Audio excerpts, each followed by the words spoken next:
안녕하십니까. 2022년 새해가 밝았습니다. 1월 1일입니다. 새해 복 많이 받으시기 바랍니다. 오늘 아침에 이제 뭐 신문 방송 이런 것들을 보면 이제 신년 여론조사 발표, 그러니까 작년 한 12월 뭐 29, 30, 31일 뭐 대략 이 정도의 조사한 그 조사 결과가 이제 쭉 발표가 됐는데 그거 몇 가지 소개시켜 드리고 이런 것들이 어떤 의미를 갖는가, 그리고 앞으로 어떻게 될 것인가, 뭐 이런 거를 분석해 드리겠습니다. 조선일보하고 TV조선이 28일부터 30일까지 칸타코리아라는 데에서 그 의뢰를 해서 조사한 거는 이재명 32.4, 윤석열 31.4, 그래서 1%포인트 차이. 그 다음에 안철수 6.2, 심상정 3.7, 지지 후보 없다 모르겠다 21.9, 이렇게 되어 있습니다. 이게 아마 그 오늘 발표된 여러 조사에서 가장 두 후보, 양강 후보 간의 그 근접한 수치가 아닌가 싶고요. 근데 이 같은 조사의 한 달 전과 비교를 해보면 이재명은 3.1%포인트 올라가고 윤석열은 4.2%포인트 떨어졌다. 그 다음에 여기에서 왜 흔히 정권교체론과 정권 재창출론 이렇게 얘기를 하죠. 그래서 이제 물어보기를 이렇게 물어봤습니다. 야당으로 정권교체가 되는, 그러니까 정권교체를 한 번 더 설명을 하는 거죠. 그런 주장에 대해서는 54.5%. 왜 이게 야당으로 정권교체냐면 일부 사람들은 문재인에서 이재명으로 바꾸는 것도 정권교체다. 지금 이재명 후보 측에서 그렇게 캠페인을 하고 있거든요. 거기에 동의하는 사람도 있습니다. 그러니까 아주 의미를 정확하게 해주려면 문재인에서 이재명으로 바뀌는 게 아니고 야당으로 정권 교체를 하는데 찬성하느냐 이랬더니 54.5%. 그 다음에 여당으로 정권 재창출. 그러니까 여당으로 바뀌는 것, 문재인에서 이재명으로 바뀌는 것은 정권 교체가 아니다 하는 의미를 여기 담고 있습니다. 그러니까 여당으로 정권 재창출을 하는 것에 대해서는 36.6%. 그러면 거의 18%포인트 차이가 납니다. 이게 이제 정권교체라는 의미를 정확하게 설명을 해주니까 이 정도의 차이가 난다. 이런 게 이제 눈에 띄는 여론조사고요. 자, 그 다음에 한국일보가 이제 한국리서치에 의뢰해서 29일, 30일 이렇게 조사했던 거. 이재명 34.3, 윤석열 28.7. 이거는 뭐 꽤 큰 차이가 나죠. 5%포인트 이상 차이가 납니다. 근데 여기에서는 안철수가 9.0, 심상정이 4.5, 이렇게 돼 있습니다. 여기에서도 정권 심판론 그렇게 물었더니 여기는 어떤 식으로 물었느냐면 정권 교체를 막기 위해 여당 후보를 지지해야 한다. 이게 이제 정권 재창출론이죠. 이게 37.5. 그 다음에 정권을 교체하기 위해 야당 후보를 지지해야 한다. 이게 47.8. 그러면 이것도 10%, 10.3%포인트 정권 심판론이 우세합니다. 그렇죠. 조선일보 거는 뭐 거의 18%포인트. 정확하게 하면 조선일보가 아니고 칸타코리아 조사. 그리고 한국리서치 조사에는 10.3%포인트 차이로 정권교체론이 우세하다. 이렇게 말씀을 드릴 수가 있고요. 그 다음에 세계일보가 리서치앤리서치라는 곳에 의뢰해서 27일부터 29일까지 조사한 걸 보면 이재명은 35.5, 윤석열은 30.9. 이러면 이거는 한 4.6%포인트 차이가 나는 거죠. 여기에 안철수는 10.3%. 안철수가 두 자릿수가 됐습니다. 10.3%. 그 다음에 심상정은 4.1%. 이렇게 돼 있는데 안철수 후보가 이렇게 상승하게 된 결정적인 요인. 이게 20대에서 안철수 후보가 21.4%를 차지했고요. 무당층에서 17%를 차지했습니다. 그러니까 20대와 무당층에서 안철수 후보의 상승세가 뚜렷하다. 그 다음에 아시아투데이라는 곳에서 RN서치에 의뢰해서, RN서치는 ARS 여론조사 기관입니다. 의뢰해서 조사한 걸 보면 이재명 38.5, 윤석열 37.6. 이렇게 되면 이건 뭐 불과 한 0.9%포인트 차이밖에 안 납니다. 이건 왜 그러냐? ARS로 조사하면 좀 이 지지층 결집 현상이 보다 두드러지게 나타난다. 이렇게 흔히 알려져 있죠. 그러다 보니까 이런 현상이 나온 것 아닌가. 그럼 이 똑같은 조사 한 달 전과 비교를 해보니까 이재명이 6.1%포인트 올라가고 윤석열은 11%포인트 하락했다. 여기 보면은 안철수가 7.8%입니다. 이 정도면 거의 단독으로 3위권이라고 볼 수가 있고요. 왜냐면 심상정 후보와 격차가 꽤 이제 물론 오차범위 내지만 벌어졌다. 안철수 후보는 한 달 전에 비교하면 4%포인트 올라갔다. 이렇게 얘기를 할 수 있고요. 여기서도 보면 20대에서 17.4%, 30대에서 10.4%. 이래서 2030에서 평균보다 굉장히 높은 수치를 기록하고 있다. 안철수 후보가. 이제 이런 것들이 뭐냐? 뭐 이런 게 이제 중요한 의미를 담고 있는 겁니다. 자, 그 다음에는 이 조사에서 내가 지지 후보를 바꿨다. 이렇게 얘기한 사람이 22.4%입니다. 이것도 상당한 의미를 가지고 있습니다. 근데 지지 후보를 바꿨다는 사람이 20대에서 40.7%, 30대에서 25.1%. 그러면 안철수 후보가 단독 3위권으로 올라섰는데, 그리고 그게 2030의 지지에 힘입었는데, 2030에서 한 달 전에 비교해서 지지 후보를 바꿨다. 이게 많다는 것이죠. 그럼 이게 또 무엇을 의미하느냐? 굉장히 중요한 대목입니다. 이게 윤석열에서 안철수로 이동 현상을 설명하는 것이다. 그런데 얼마 전에 왜 그런 거 있었죠? 정권 안정론이 정권 심판론을 앞섰다. 그런 보도 보셨을 겁니다. 제가 그걸 가지고 이제 TV조선인가 뭐 어디서 논평을 할 때 이거는 설문을 잘 봐야 된다. 다른 조사와 굉장히 큰 차이가 있다. 이렇게 말씀을 드린 적이 있는데 그게 바로 이 엠브레인 퍼블릭, K-스탯 리서치, 코리아 리서치, 한국 리서치 여기서 27일부터 29일까지 조사한 걸 보면 이재명 39, 윤석열 28에서 11%포인트 차이가 나는 것으로 되어 있고요. 안철수 6, 심상정 5 이렇게 되어 있습니다. 근데 여기가 이제 주목을 받았던 이유가 질문을 어떻게 했냐면 안정적인 국정 운영을 위해 여당 후보에게 투표해야 한다. 이걸 우리가 흔히 정권 안정론 이렇게 얘기하는 겁니다. 이게 45%고 국정 운영에 대한 심판을 위해 야당 후보에게 투표해야 한다. 이거를 이제 정권 심판론이라고 하는데 이게 40%다. 그래서 역전됐다. 이렇게 주장을 하고 있는 겁니다. 여기는. 물론 여기도 한 달 전이나 지난번에 비교한 것보다 정권 심판론이 떨어지고 그러니까 이런 국정 안정론이 올라갔다. 뭐 이런 현상은 똑같지만 마치 정권 교체론이 정권 재창출론보다 오히려 뒤진 것처럼 그렇지 않습니까? 역전했다 이렇게 나오니까 그런 걸 보여준 그런 여론조사인데 제가 앞에 쭉 설명해 드린 거와 마찬가지로 다른 여론조사 기관에서 정권 교체론을 명확하게 설명을 하고 정권 재창출론을 명확하게 설명을 했더니 아직도 정권 교체론이 훨씬 더 우세하다. 그럼 이 조사는 도대체 뭐냐? 설문이 묘하게 짜여져서 결국은 국정 안정론이라고 하는 국정 안정돼야 된다고 그러지 그럼 뭐 국정 불안해야 합니다. 이렇게 답변하는 사람이 어디 있겠습니까? 그런 착시 현상을 일으켰다. 저는 그렇게 봅니다. 잘못된 거다 이거죠.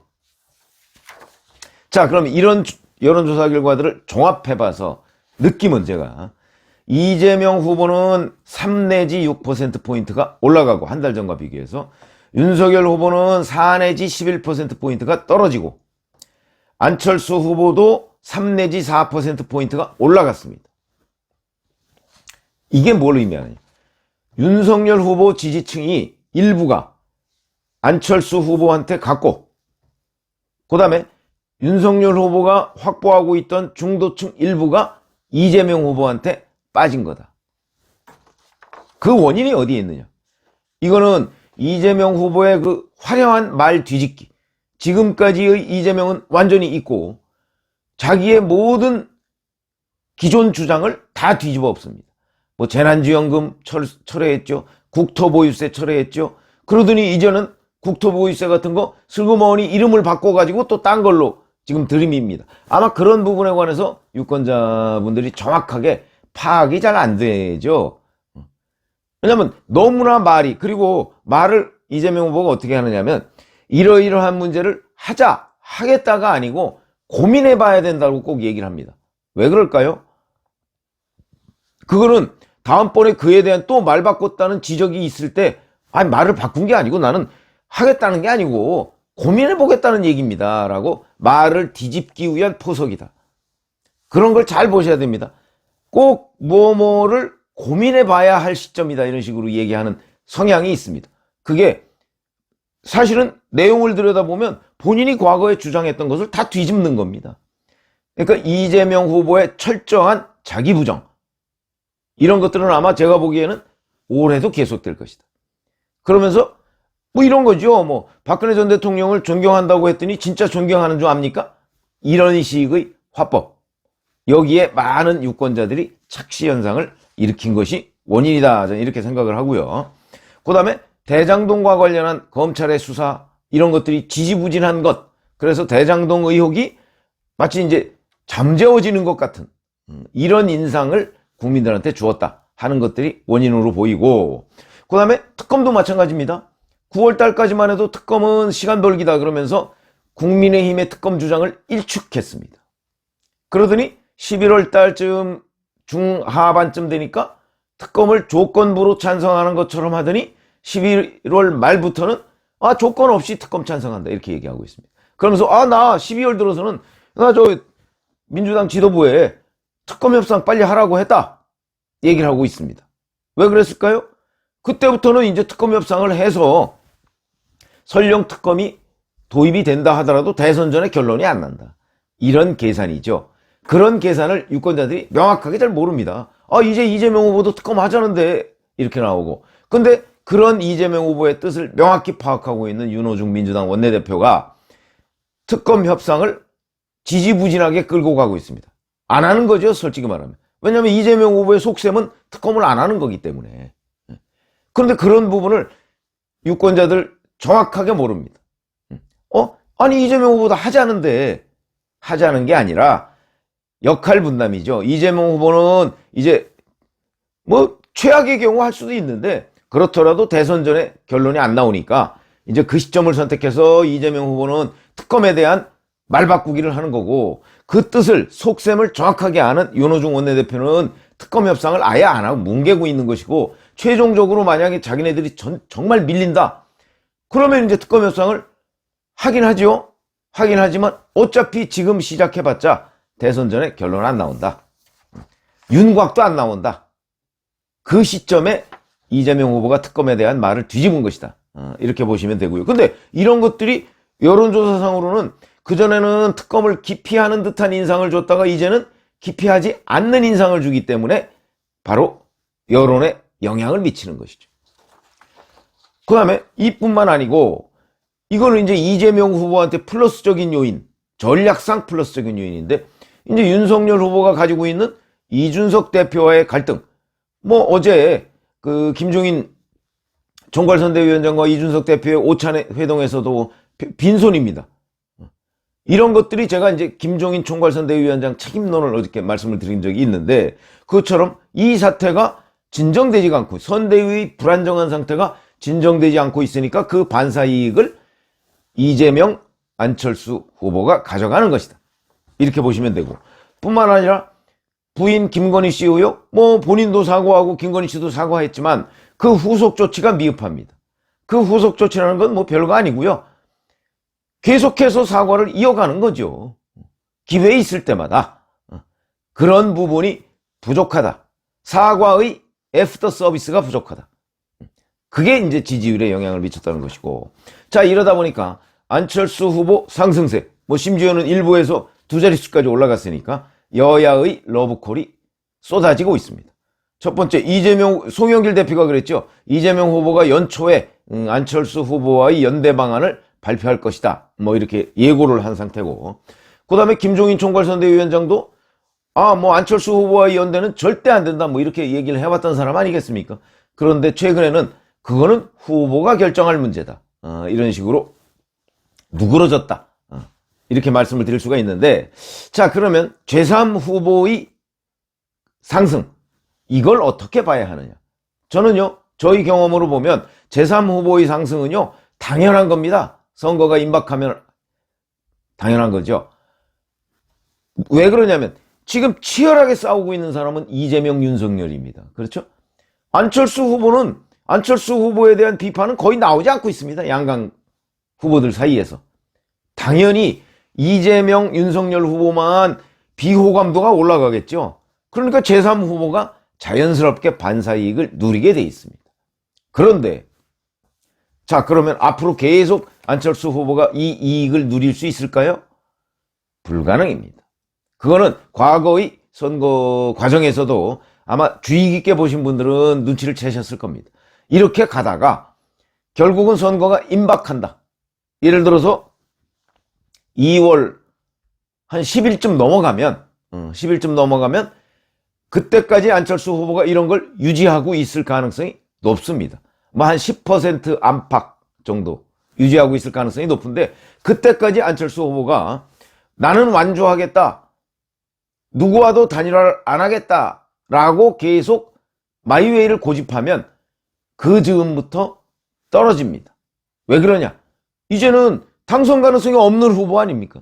지금이야 2달 정도 남았으니까 안철수 후보가 이렇게 올라가다 보면 뭐 또 잘하면 어쩌고 이렇게 기대를 거는 사람이 있을지 모르겠으나, 안철수 후보 지지자들 중에 그 즈음이 되면 명확해집니다. 10% 가지고 30%가 넘는 후보를 이길 수 없다는 건 명확해지죠. 그러면 선거는 다시 양강으로 집중이 되게 됩니다. 그러면 안철수 후보의 지지율은 과거 형태로 회복할 수밖에 없다. 떨어질 수밖에 없다는 거죠. 그럼 안철수 후보가 원래부터 가지고 있던 지지율은 얼마입니까? 대략 4 내지 5%입니다. 그 정도로 떨어지는 거죠, 다시. 그럴 가능성이 높다는 겁니다. 그러니까 지금 안철수 후보한테 거품이 끼기 시작하는 시점입니다. 왜냐하면 양강이 치열하게 상대방에 대한 공격을 시작하니까 제3지대가 반사 효과를 노리고 있는 그런 상황이다, 이렇게 보시면 되고, 자, 그 다음에 이제 그 바로 4개 기관에서 얘기한 정권심판론과 정권교체론, 이게 뭐 역전됐다 어쩌고, 그거는 허구다. 그게 이번 신년 여론조사 결과 명확해졌다. 아직도 물론 윤석열 후보가 정권교체론에 찬성하는 국민 여론을 흡수하지 못하고 있는 것 사실이죠. 명확한 사실입니다. 거의 15 내지 20%포인트 차이가 납니다. 그러나 어찌됐든 간에 수많은 여론조사에서, 거의 모든 여론조사 하나만 빼고 모든 여론조사에서 정권교체론이 정권 재창출론보다는 압도적으로 우세하다. 이거는 지형 자체가 윤석열 후보한테 그렇게 불리하지 않고 이재명 후보한테 불리하다는 걸 의미하는 것이고요. 이재명 후보는 이걸 역전시키기 위해서 끊임없는 노력을 해야 되겠죠. 그게 성공할지는 뭐 미지수지만, 그래서 그 노력의 일환으로 이재명 후보가 철저한 자기 부정을 하고 있는데, 저는 어떤 생각이냐면 이러한 이재명 후보의 철저한 자기 부정, 그러니까 뭐냐면 가면을 쓰고 지금 선거운동을 하고 있는 것 아니겠습니까? 이거는 이재명 후보가 만약에 3월 9일 날 대통령이 된다면 원래의 모습이 드러나겠죠. 이런 것들을 저는 윤석열 후보가 토론 과정에서, TV 토론이든 무슨 토론이든 토론 과정에서 국민들한테 실체를 드러내도록 압박을 해야 된다, 이렇게 보는 입장입니다. 그래서 오늘은 이제 신년에 여러 군데에서 여론조사 결과가 발표가 됐는데, 그걸 어떻게 해석해야 되는가 하는 관점을 말씀을 드렸습니다. 올해도 많은 성원 부탁드립니다. 고맙습니다.